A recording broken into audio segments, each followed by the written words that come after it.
Now, joining me now is someone who fought for her citizens throughout the pandemic, Iowa Governor Kim Reynolds.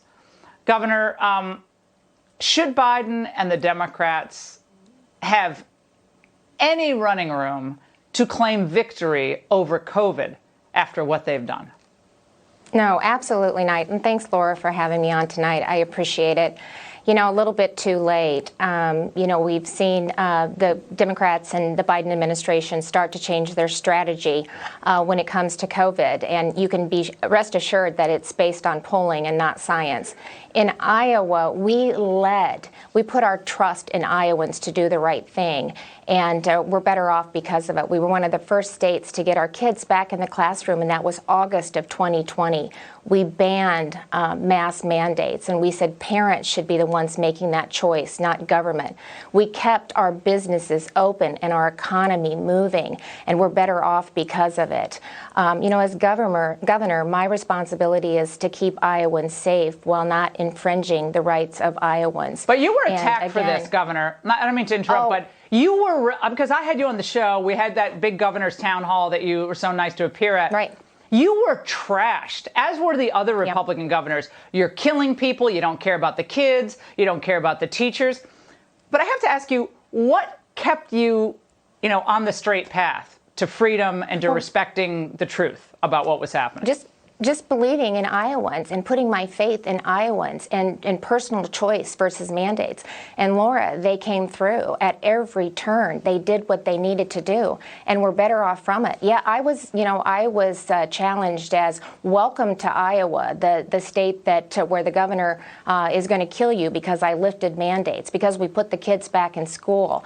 We did it safely and responsibly. We based the decisions on data that we had in Iowa, and another reason, Iowa supplies 10% of the nation's food supply. And so we had an obligation to keep the food supply chain moving and to keep the grocery stores and food on the table. And Iowans stepped up and did it. And I will tell you time and time again, put your faith in Iowans and they'll do what you need to do. Well, Nancy Pelosi is trying to come up with some new talking points for all these disastrous policies and effects of the Democrats' policies, like skyrocketing inflation. Watch.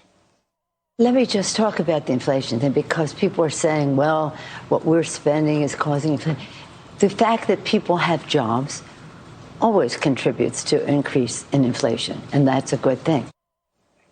Governor, now the Midwest is particularly hit hard by these inflationary pressures. Your response to her explanation for inflation? Well, it's ridiculous. We've seen over in the small state of Iowa, we've seen over $9.2 billion of federal money that's come into the state. It's driving the cost of goods. It's ridiculous, the way that they're approaching that. We kept our businesses open. We kept our economy moving. Record tax cuts, record investments in public education and workforce and housing and daycare and broadband. And we still ended our fiscal year with a $1.24 billion surplus and $1 billion in cash reserves. And so, Laura, we're going back and we're cutting taxes again. We're empowering Iowans. We're helping them get the skills they need to fill the jobs. And we're moving forward. And that's despite what we're facing from the federal government. That's despite increasing inflation at a 40-year high. Well, I want people to understand. Supply chain constraints. Yeah, Governor, you're like on the stump here tonight. I love that. But I want you to. I'm going to tease you. It works. I want to know what they do. Well, it does work, but I want people to know that your policies worked, because you're pretty popular in the state. I think your approval rating's around 51%. But the Des Moines Register, I'm sure they don't like any of these developments, because they wish your political opponent, this woman Deirdre DeGier, who is going to run against you, that she shared, according to the Des Moines Register, that her campaign had just $8,500 in the bank at the end of the year, a number so small that many wondered how the campaign could even continue to operate as Democrats grapple with the wide-ranging implications for the governor's race, for down-ballot candidates, and for Iowa voters in 22 and beyond. Governor. Yeah, we're feeling really you don't good want to count your chickens. Election cycle. Yeah. But I won't take anything for granted. Yeah, well, I know that, but you have millions of dollars in the bank going into this election cycle. She has $8,500. She's already blown through a couple $100,000. Is this a blueprint for other governors' races across the country?